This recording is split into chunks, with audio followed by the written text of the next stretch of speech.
And let's talk about, of course, your Fil-foreigners. And let's talk about, give a shout out to the Bureau of Immigration.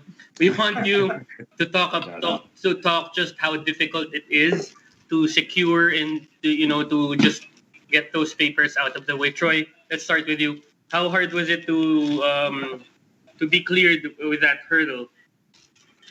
It was really tough, man. It's a lot of just paperwork, and to be quite honest, stuff that doesn't really make sense. I told you guys before I'm gonna get in trouble, so it's okay. But I was like they keep asking for like my parents' marriage certificate, and I'm like, what does this have to do with my citizenship? Like that has nothing. So it's just that's just kind of an example to show you how many.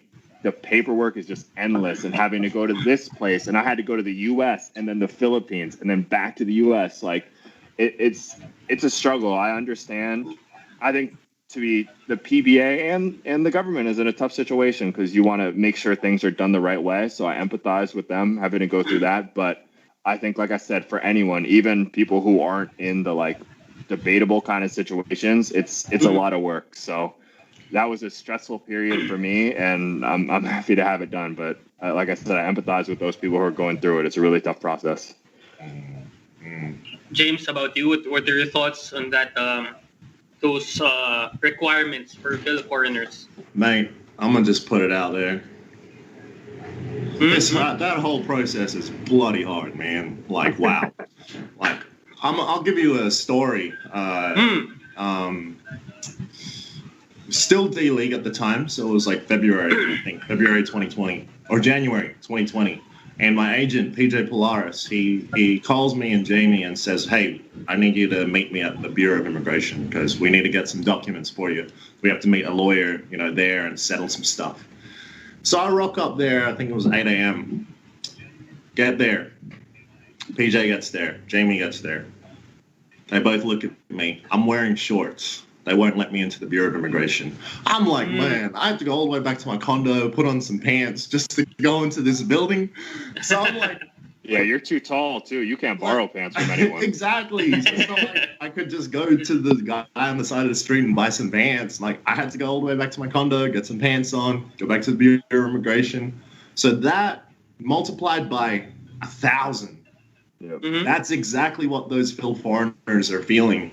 That are tried to get their requirements for. In a pandemic, too. Sorry to interrupt you, but crazy. Exactly, yeah. That's why it's multiplied by 1,000. Because, A, they can't fly here. B, if they do fly here, they got to do all that other quarantine stuff.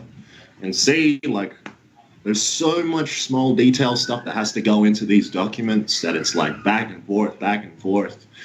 And, I mean, that's a huge shout out to the people that really are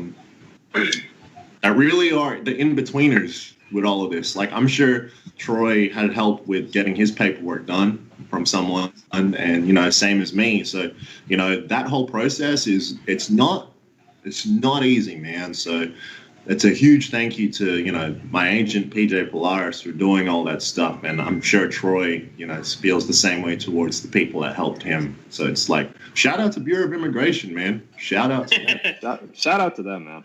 Like, shout out to them. Shout out to all our immigration officers. Yeah, shout out to the homies. We got real close.